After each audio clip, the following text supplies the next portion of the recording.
Okay, so this is the 2024 Higher Level Applied Maths Leaving Cert paper question 5. Smooth sphere S1 of mass 2m and speed 2u collides directly with smooth sphere S2 of mass 3m, which is moving in the opposite direction with speed u. The coefficient of restitution between the spheres is e between 0 and 1.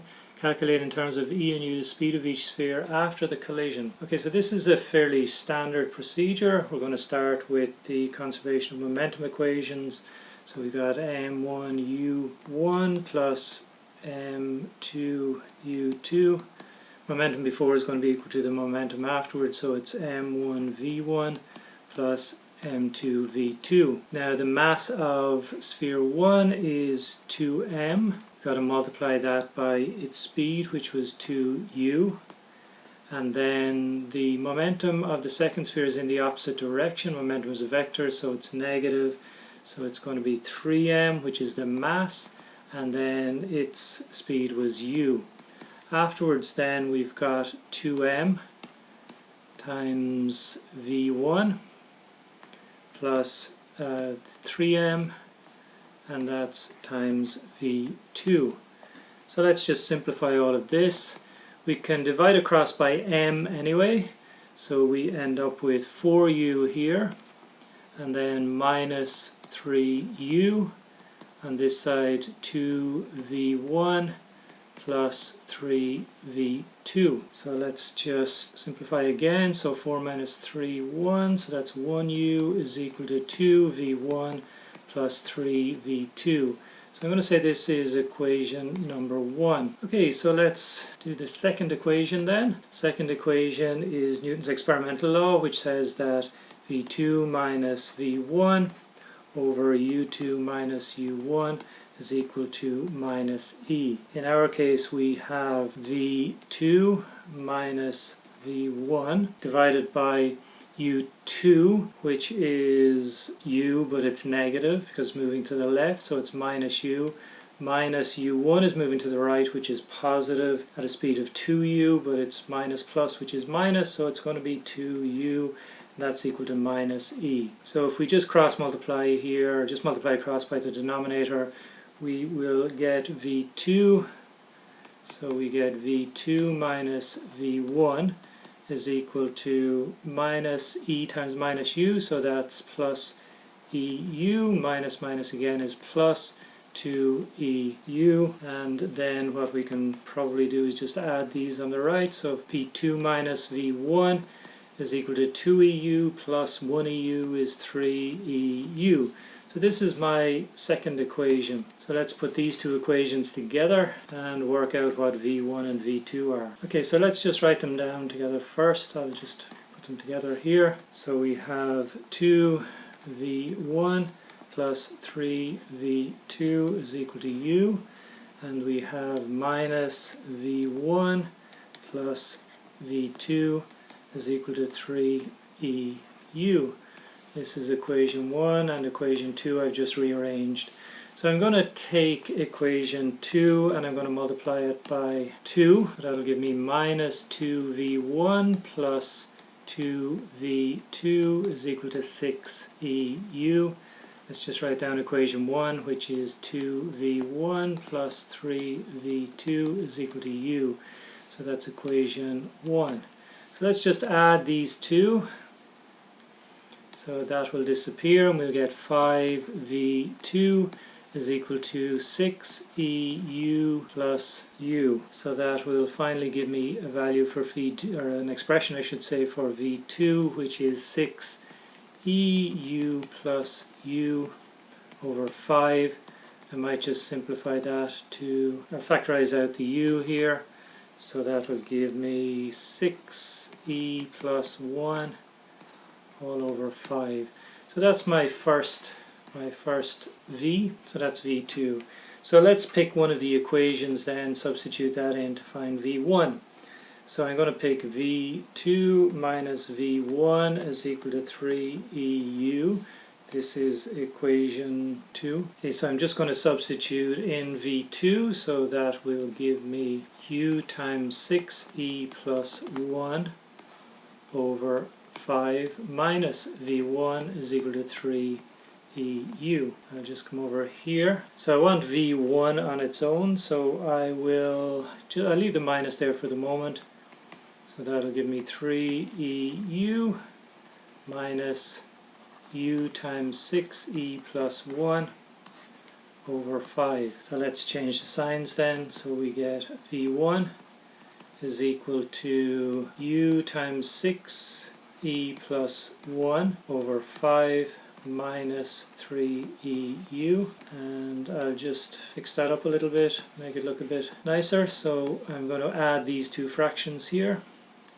Got 5 on the bottom, this is over 1, so that'll give me U times 6E plus 1 minus 3 5s 15 EU, and that'll give me, let's just multiply all this out. So you got 6 EU plus U minus 15 EU all over 5, and that'll give me V1 is equal to 6 EU minus 15 EU, that's minus 9, so it's going to be U minus 9 EU over 5, and then finally V1 is equal to, I'll just factorize out the U, over 5. That's my V1.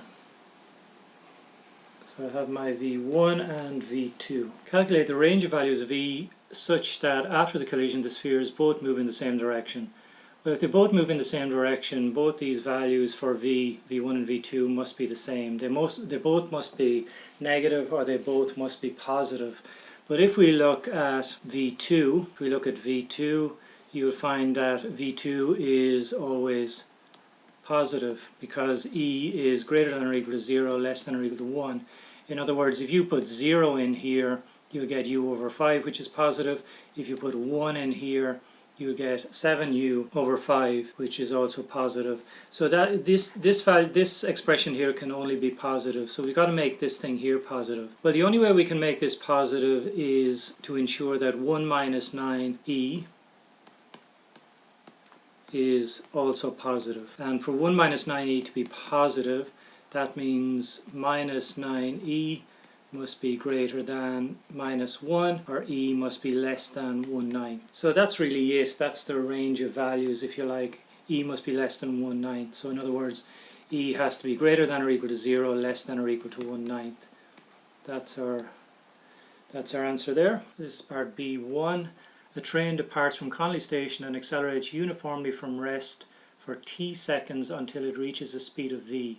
The train maintains this speed for t2 seconds, where t2 is equal to 2t1, and the train then decelerates to rest at Pearse Station in a time of t3 seconds. The total time taken for the journey is t, which is t1, t2 and t3 added. Show that t is equal to 2d minus t2v over v, where d is the distance between Connolly Station and Pearse Station. Okay, so I've started it here. I've done a time velocity graph and I've written down the 2 bits of information that we were given, and we have to show in this case that we have to prove that t is equal to 2d minus t2 times v over v. So let's do that by looking at the distances, these 3 distances here. We can call them S1, S2 and S3 here. So the area underneath the curve is going to be the distance. So we need to find this area, and this area, add them together. So we're going to start with the first distance is going to be half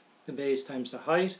So it's half t1 times v. Remember the height here is v, plus the second one is just the area of a rectangle, which is t2 times v, and the third one then again is a triangle, so it's going to be half of t3 times v. That'll give us our distance d. Okay, so we've got to turn this into this thing over here. Let's multiply across by 2 first to get rid of the fractions. So that'll give me, let's see, t1 times v plus 2 t2 times v plus t3 times v is equal to 2d. The next thing I'm going to do is just factorize out that v. So that's t1 plus 2t2 plus t3 is equal to 2d, and then divide across by v. You can see in the equation over here that we need to do, we've got a v on the bottom, So we'll be left with t1 plus 2t2 plus t3 is equal to 2d over v. So we have part of what we need. We've got our 2d and we've got our v. We have a t2 here and a v. We need a t2, so we don't need a t3 and we don't need a t1. So we've got to get rid of those at some stage. So I'm going to use the fact here that t is equal to t1 plus t2 plus t3. And I'm going to write t3 in terms of the other two. So that will give me t3 then is equal to t minus t1 minus t2. So let's substitute that in down here and see what happens. We have t1 plus twice t2 plus t minus t1 minus t2 is equal to 2d over v. So we can see here that we have a minus t2 and we have a minus t1, so that will cancel there, and we have a 2t2 minus t2, so that'll just give me t2 here. Let me just write that in then. So we'll have t2 plus t is equal to 2d over v. So the next thing we want to do is get t on its own. I'll just come up along here. So we have t is equal to 2d over v minus t2, and if we just add these two fractions, get v on the bottom, 2d up here minus t2v up here. I think that's probably it. Let's see, t is equal to 2d minus t2v over v. Yeah, that's it. That's all we had to do for this part of the question. If the average speed for the entire journey is 2v over 3, show that t is equal to 6t1. So you know that speed is distance over time. So in our case, we know that the average speed is 2v over 3. And we want that to be equal to the distance d over t. Now we know from the previous section that t is equal to 2d minus t2 times v over v. So I'm just going to get d on its own so that we can stick it in here and work through that to see if we can get what we were asked for. Let's see, we multiply across by v, that will give me tv, add the t2v, and then divide by 2, that will give me d. So I just manipulated all this to get d on its own. So d is equal to tv plus t2v over 2. So I'm going to just stick that in here and then see where we end up. So it's 2v over 3 is equal to tv plus t2v over 2 all over t. Okay, so let's work on this. So we get, let's see, 2tv is equal to 3 times tv plus t2v over 2. And again, multiply across by 2, that'll give me 4tv is equal to 3tv plus 3t2v. So we want to try and get t on its own. So let's bring this over to the other side. That'll just give me tv is equal to 3t2v, and then we want t on its own, so let's divide by v, that'll give me 3t2. Now we were told in the question as well that t2 is equal to 2t1, so I'm just going to substitute that in here. So t is equal to 3 times 2t1. Finally that'll give me t is equal to 6t1, and that's what we had to prove. That's it for question 5.